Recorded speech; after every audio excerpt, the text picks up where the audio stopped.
Educação Básica, em convênio com a Secretaria Municipal de Educação do município de Iranduba, tenho a satisfação de apresentar a vocês o recital de poesias Arca de Pré-Romântica como atividade extracurricular necessária para os discentes do referido curso. Agradecemos antecipadamente a presença de todos vocês, dessa turma de letras maravilhosas, língua e literatura inglesa da UFAM, integrantes do citado PAFOR, para assistirem ao recital.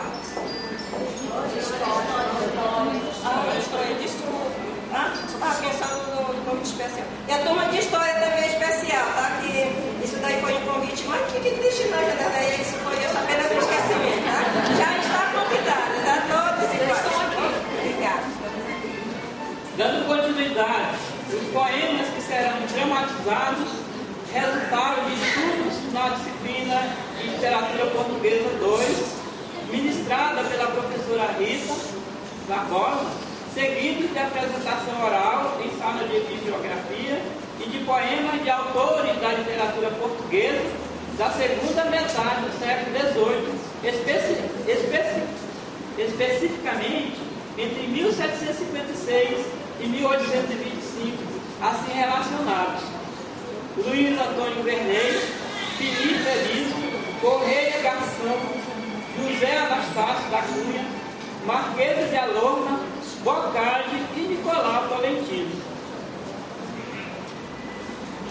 O recital possui como acompanhamento musical as composições em forma de serenata, música de câmara, sonata e sinfonia de Wolfgang Amadeus Mozart.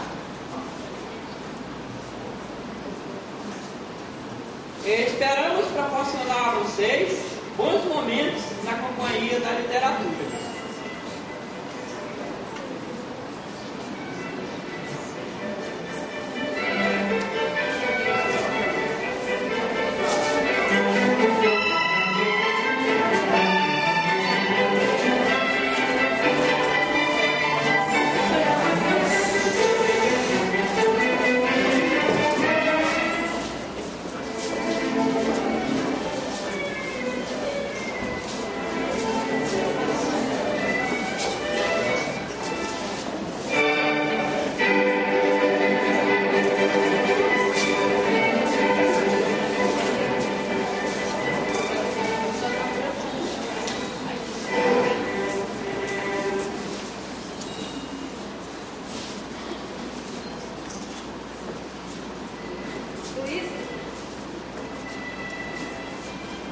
Luiz Antônio Ferney, tá dando pra ouvir? Tem que colocar bem falar alto. Luiz Antônio Ferney, pseudônimo de Barbadinho, nasceu em Lisboa em 1713, faleceu em Roma em 1792. Formou-se em arte e teologia pela Universidade de Évora. Ideias publicadas: Verdadeiro Método de Estudar, Gramática Latina, de Relógica, de Remetafísica e outras obras. Tem ainda outra coisa de vestir, que ainda é feito de mau engenho, que são aqueles ditos que chamam agudos, e jogos de palavras que se acham frequentemente nos prosadores e frequentissimamente nos poetas. Vossa Senhoria, pessoas que cuidam de dizer graças e coisas engenhosas e dizem insípidas ridicularias. Outros servem-se de uma palavra com cedilha que é posta com L e significa coisa diferente. E daqui formam uma caraminhola A, que chamam de engenho. E ficam muito satisfeitos da sua agudeza. O pior está em que há homens que escreveram sobre a agudeza e quiseram ensinar isto aos leitores. E há anos, um livrinho pequeno de um espanhol que Guido era Graciano, e se intitulava Tratado de Agudeza. Lembro-me que o autor do prosa desejava ao livro a boa fortuna e caía em mãos de quem o entendesse. Pelos meus pecados, eu fui um dos que não se cansaram de entendê-lo, porque logo entendi que o livro não merecia que eu lesse. Querer ensinar a dizer graças e agudeza é o mesmo que querer ensinar a mudar a natureza.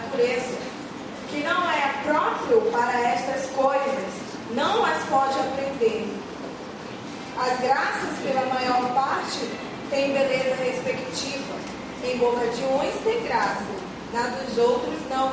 A agudeza não é pura, é o mesmo. Pela maior parte, as que passam com este nome não merecem este título. São meros jogos de palavras que agradam infinitamente aos ignorantes. Neste particular, a verdadeira regra é esta: se o conceito traduzido em outra língua conserva a mesma força, pode-se chamar pensamento, ou agudo, ou engenho, segundo a circunstância, se a perde. Produzir, Vossa Senhoria, livremente, que é uma ridicularia, e que só se pode ter lugar entre gente que gosta daquilo. Acham-se, a verdade, os antigos, muito súcios. Aristóteles, na sua retórica, aponta algumas, a que chama palagrama. Cícero, no livro 2º de Oratório, tratando das facécias do orador, indica outras muitas, e ele mesmo, em várias partes de sua obra, serve-se delas, porque este era o seu defeito, ser muito faceiro, e com suas facécias aquisitava perigosos inimigos. Mas devo dizer, em obséquio da verdade, que as que ele aponta quase todas são frioleiras e ridiculares, que não merecem nome de pensamento engenhoso. E se Vossa Senhoria me não crê, leia o dito livro e achará que lhe digo a verdade. Estas venialidades em que caíram estes grandes homens são recompensadas com infinitas boas qualidades, que neles vemos, e são também desculpáveis por outro princípio, que é a falta de crítica que tiveram os antigos.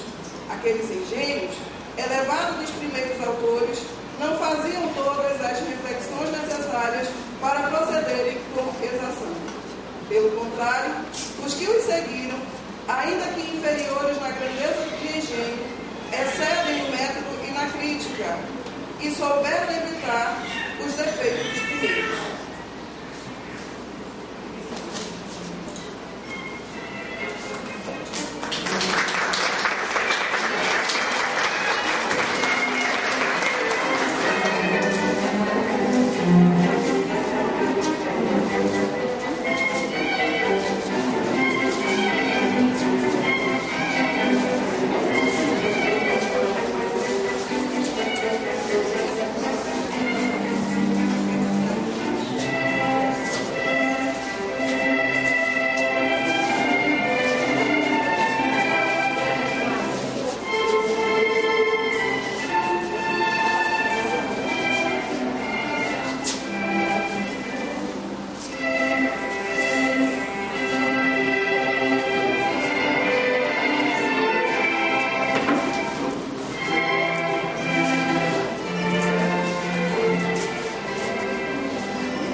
Brito, não, Francisco José Maria de Brito, desculpa, meu grande amigo.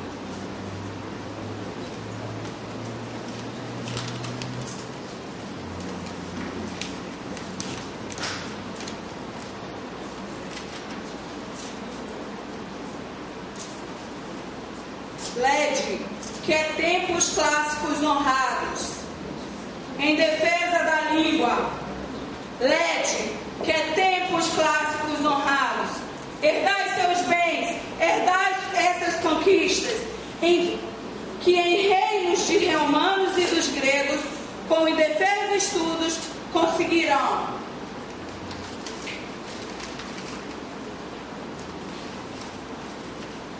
Vereis então que garbo, que fecúndia, orna o verso gentil, quando sem eles é delampido e peco o pobre verso. Lede que é grã cegueira, esses descuido, antes bruteza, mal se ganha o prêmio do alto saber, sem ímproba fadiga. O meditado estudo aço é, que rijo, vere do nosso engenho e agudas carpas, e os pensamentos do súbito arrojo, faíscas são brilhantes, que ressaltam do batido fuzil aporfiado. Se usarmos escrever dessas centelhas, ordenadas com próprio artifício, se compõem formosíssimos luzeiros, ou astro, que nos rudes olhares fere, do vulgo e que a prudentes muito agrada.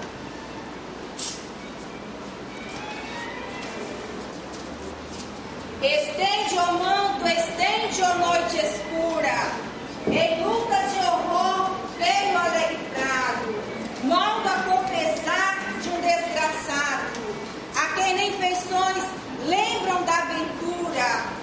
Nubla as estrelas, céus, que esta amargura volta a confessar que se agora cego o meu cuidado, gostara de ver tudo assim trajado, da negra cor da minha desventura.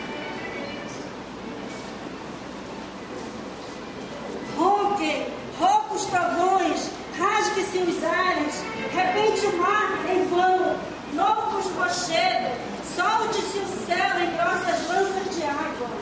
Consola-me, só podem já pesares. Quero nutrir-me de arriscado medo, quero saciar-me da mágoa da minha mágoa.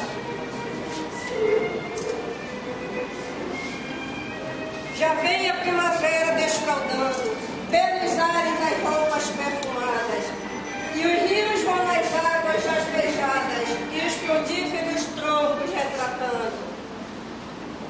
Vão seus leves montes desbroçando, em tortuosas serras ajeitando, pelas veias o gado alcativada, as esmeraldinas felpa consalção. Riem-se os céus, revestem-se as campinas, e a natureza, as melindrosas cores, revestem as pinturas das boninas. Ah, se acimam no alto todas as flores, remove todo o orbe das ruínas, e dos dedos renascessem meus amores.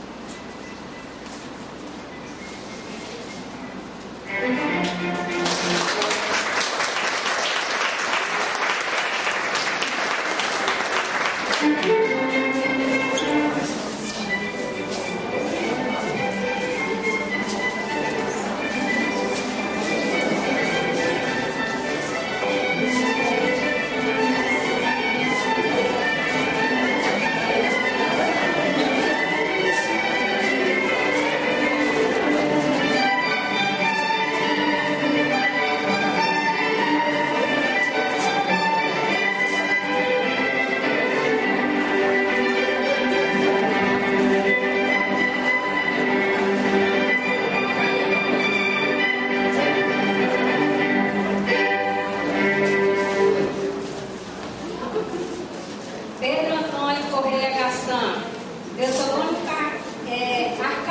Coríntio Arimateu. Nasceu dia 13 de junho de 1724. Faleceu em 1772. Frequentou o curso de Direito na Universidade de Coimbra. Teve que abandonar os estudos. Exerceu o cargo de escrivão na Casa da Índia. Pertence à Arcádia Lusitana. É considerado um dos mais importantes poetas neoclássicos da literatura portuguesa. Suas obras, o Teatro Novo, a Assembleia ou Partida, Cantada de Tito. Vamos agora recitar a Cantada de Tito. Já no roxo oriente, branqueadas as frias velas da troiana frota, entre as vagas azuis dos mar dourado, sobre as asas do vento escondiam a miséria bandido, pelos passos reais vaga o mando, costuma os olhos e nem vão procura o fugitivo Enéas. Só erram as ruas, só deserta as praças, a recente Cartago lhe apresenta, com mergulho fragor, na praia nua, fremem de noite solitárias ondas, e nas douradas gripas das cúpulas soberbas, piam noturnas agoreiras aves. Do arborel sepulcro, a tonina imagina, que 1000 vezes ouviu frias cinzas, de defunto Siquel com vozes chamar, Elisa, Elisa, do oco aos tremendos lumes, sacrifícios prepara. Mas viu esmorrecida em torno dos turíferos altares, negra escuma ferver nas ricas taças e o derramado vinho, em pérolas de sangue converter-se, frenética delira. Pálido rosto lindo, a medeixa sútil desastraça, já com trêmulo pé entra sentindo no ditoso aposento, onde de enfim do amante ouviu-se enternecida. Magoados suspiros, brandas queixas, ali as cruéis facas lhe mostraram as relíquias roupas que pendentes do tâmulo dourado descobriram, o lustroso pavês até o que estraga. Com a confusa mão súbito arranca a lâmina fugente da bainha, que sobre o duro ferro penetrante arroja o tempo, estaria no peito, e em borbotões de espuma murmurando o quente sangue da ferida salva. Das rochas espanadas, roceadas tremem das salas dóricas colunas. 3 vezes tenta erguer-se, 3 vezes desmaiada sobre o leito, o corpo revolvendo ao céu levanta os macerados olhos. Depois, atenta na luz profanada do próprio Dardano, estas últimas vozes repetia e os lastimosos lúgubres acentos pelas áureas abóbadas voando. Longo tempo depois, gemer se ouvia. Doces despojos, tão bem logrados dos olhos meus, enquanto os fados, enquanto deuses consistiam no triste dito, a alma aceitei. Deles, cuidados, libertai, dido e falices, asses viveu.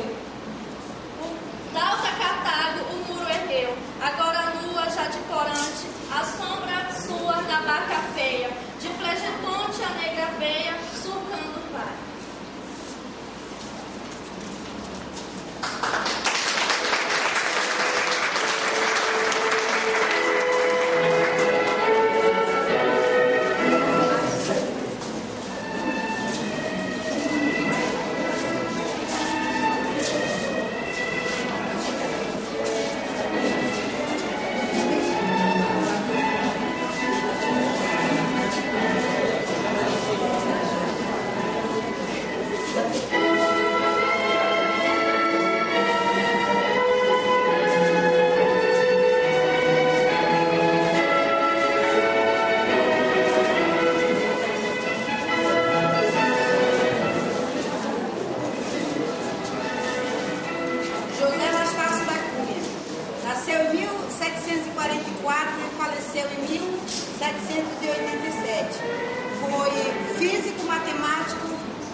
Seguidor de Isaac Newton, Rousseau, Hobbes, entre outros, né?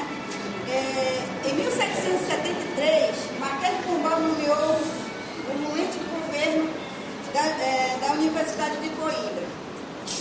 Foi preso e condenado pela Inquisição à pena de reclusão pelo crime de heresia. A única obra de Anastácio da Cunha que deixou impressa foi Princípios Matemáticos. Parte de sua obra foi reunida depois por Inocêncio Francisco da Silva em 1839, sob o título de Composições Poéticas. Juntaram netos na edição de 1930, preparados por Hernandes Cidade.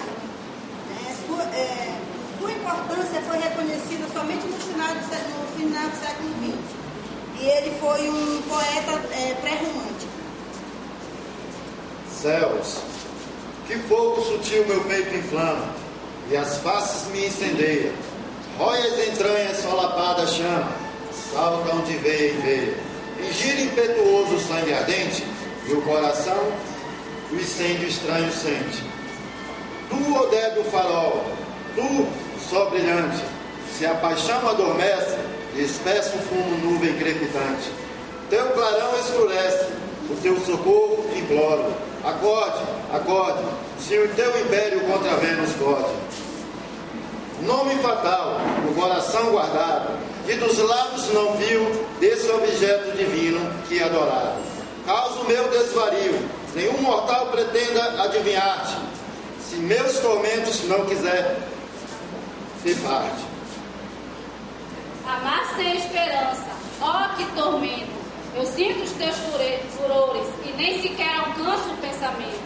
A ideia de favores, deuses cruéis, se a vossa fúria é tanta, como a voz mortal as mãos levanta? Porque tão liberal, ó natureza, e deste dons tantos, ajuntando talentos à beleza, a mais valentes encantos. Se a minha alma desvia dar desejo, desce-lhes a glória, porque louvo a Deus.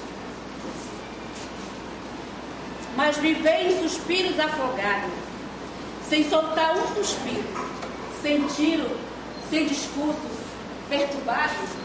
Eu estou perturbado. Esconder que delírio! Não podem teus tormentos, ó inferno, igualar os que sentem o peito terno.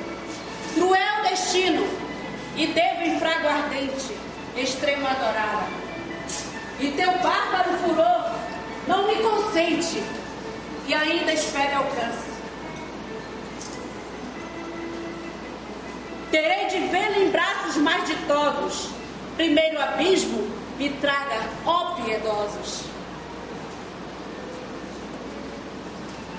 Tu que envenenas meus aflitos dias, ó bem idolatrado, que tão felizes renovar podias a despeito do fado. Se amor não sentes no mimoso peito, sentes de compaixão o doce efeito. Ó, volve uma vez olhos brilhantes, em ternuras banhados, sejam os meus suspiros incessantes nos teus seios guardados. De gosto, de ternura, um só momento, séculos mil apague de tormento.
Casou-se com o conde Weinhausen.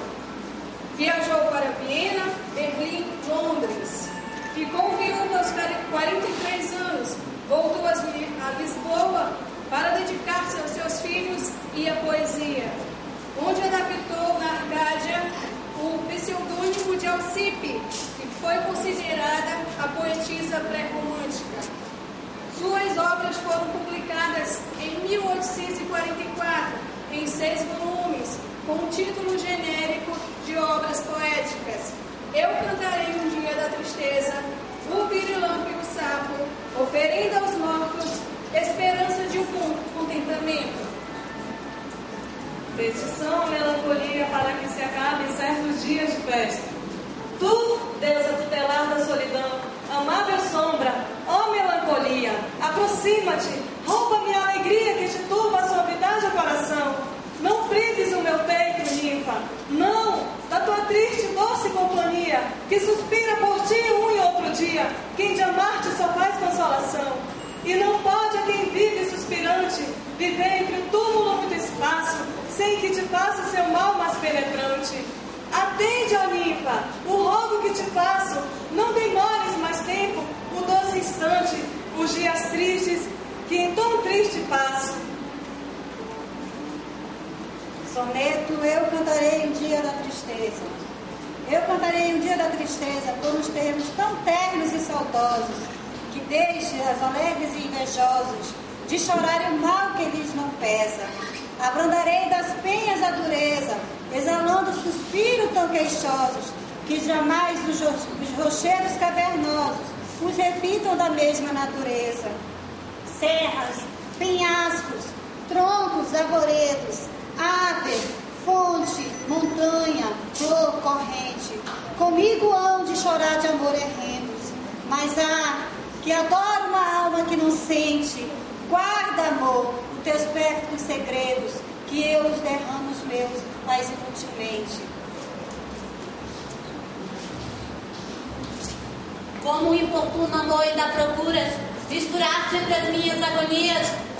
Vai, cruel, para onde as alegrias no seio da fortuna estão seguras, onde em passas douradas formosura, esgotando o prazer passa seus dias, onde acariciado tu serias, por quem nem sabe o nome as desventuras, ao som de harmoniosos instrumentos, num peito que é de pérolas ornado, criarás-me suaves sentimentos. Mas em mim, que sou vítima do fado, cercada dos mais ásperos tormentos, achas uma alma só, um só cuidado.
sendo suas publicações textuais mais conhecidas o primeiro volume de rimas, Os Queixumes do Pastor Eulano, em 1791, e Os Idílios Marítimos, 1791, o segundo tomo das rimas em 1999, e o terceiro em 1804. Das produções da mocidade. Exponho a vossos olhos, ó leitores, vede com lágrimas, vede com piedade, que elas buscam piedade da outra. Moderai da cultura a variedade, Deus suspiro, lágrima e amores. Notai dos mares seu a imensidade, a curta duração dos seus favores. Se entre os mil versos de sentimentos, encontrar-te alguns, cuja paciência, indique o festival de contentamento. Crede, mortais, que foram com violência, escrito pela mão do sentimento, cantado pela voz da dependência. Luz terríveis, estímulos comuns, negra imagem, óleo das lembranças, amargosas, mortais desconfiança.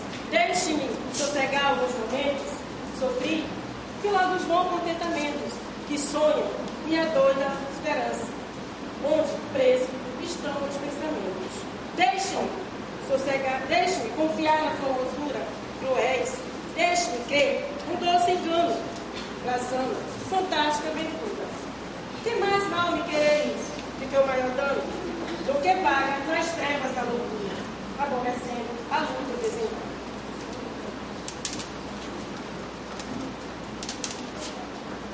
Chorosos versos meus, desentoados, sem arte, sem beleza e sem brandura, ungido pela mão das desventuras, pela massa tristeza envenenados. Vede a luz, não busqueis desesperados, no mundo esquecido, a sepultura. Se os ditosos vos leres sem ternura, leva-os com a ternura dos desgraçados. Não vos inspire, ó verso covardia, da sátira mordaz o furor louco, da maldizente voz da tirania. Desculpa, Deus, se valei tão pouco, que não pude dotar com melodia no peito gemer, cansado e rouco.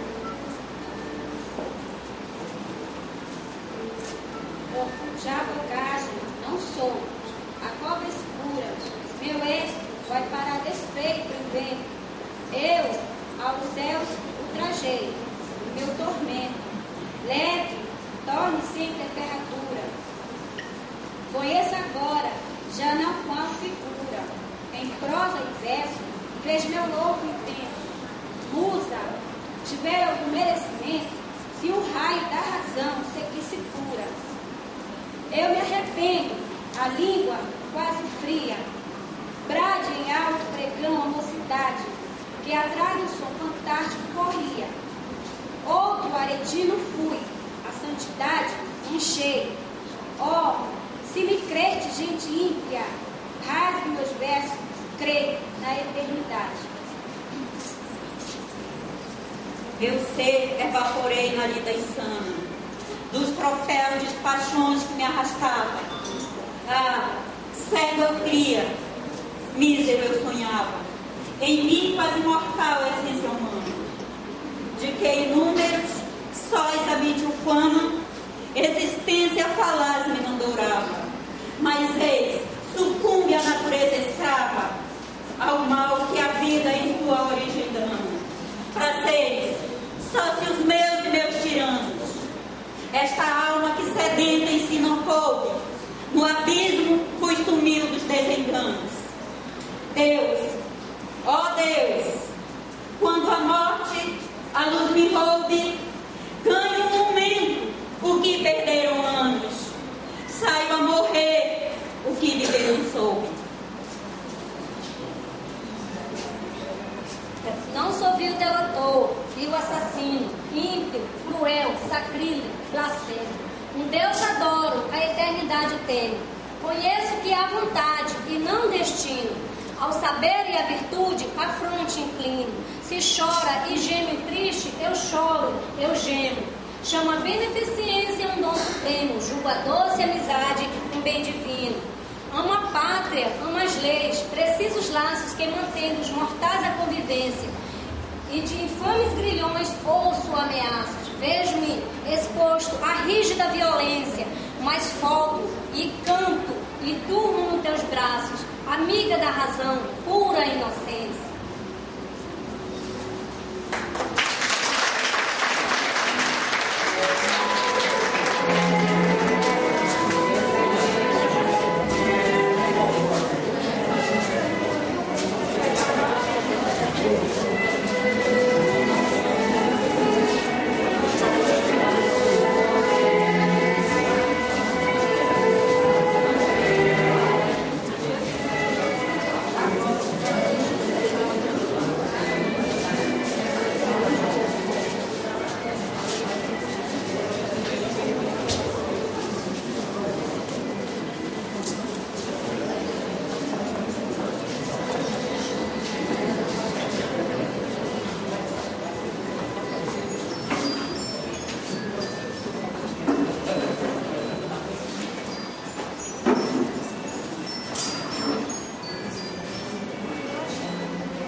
Apresentação de Nicolau Tolentino de Almeida, biografia. Nascimento em Lisboa, Portugal. Ingressou na Universidade de Coimbra. Seu primeiro sonho era cursar leis. Não concluiu e logo a seguir tornou-se professor de retórica, mas não tinha vocação, era bem-humorado. Poeta bem-humorado. Empregou-se como funcionário de Estado dos negócios do reino. Chega às primeiras dificuldades financeiras. Aí então ele publica o seu livro em 2 volumes, chamado de Obras Poéticas, em 1801. Faleceu em 23 de julho de 1811, vivendo 71 anos. Depois publicou-se a outra obra, chamada de obras póstumas ou obras completas, de onde foram extraídos estes sonetos.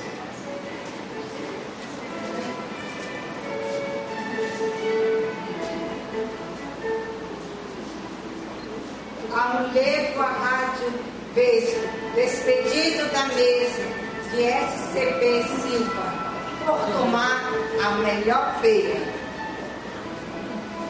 O verde monte queicou a gente, de manhã a todos atravessa. A cruz exulta sólido da cabeça, qual faminto fusão. Nunca chegou juízo nem navalha, que os verdes sonhos espalham a mesa. Por ver se há mais comer que tire ou peça. Entrando nele com tamanha fome e pressa, com a família do busão e branda espalha. Por crime de alta dura e pouca precisão, de mesa bem servida, mas severa. Um dia foi lançado de improviso, hoje, chorando, seu perdão espera. Os 2 glutões perderam o paraíso, o antigo por maçã, este por pera.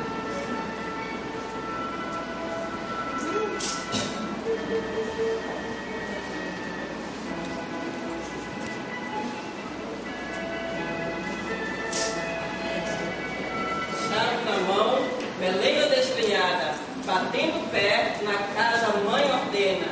Eu, furtado colchão, fofo de pena, a filha ponha ali ou a criada.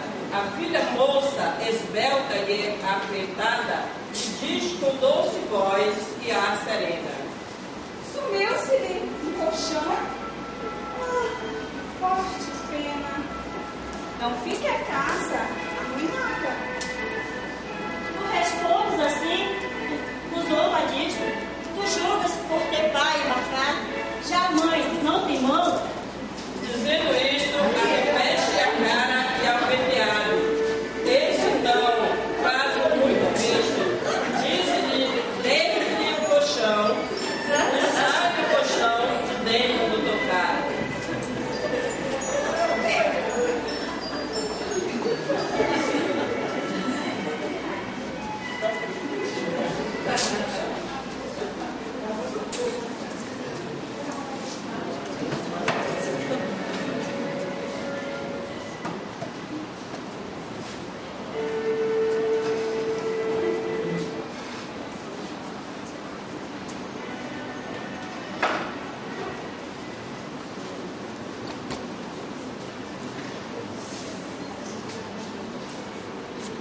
Vai, mísero cavalo lazarento, pastá longe as campinas livremente. Não percas tempo, enquanto tu consente, de magros cães famintos do ajuntamento. Esta serra, seu único ornamento, para o sinal da minha dor veemente. O torto prego ficará pendente, despouso inútil do constante vento. Morre em paz, que, havendo algum dinheiro, hei de mandar, em honra de teu nome, abrir em negras pedras letreiro. Aqui piedoso, ventura os ossos come, o mais fiel, o mais rápido sendeiro, que for eterno a não morrer de fome.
para estarmos aqui fazendo essa integração.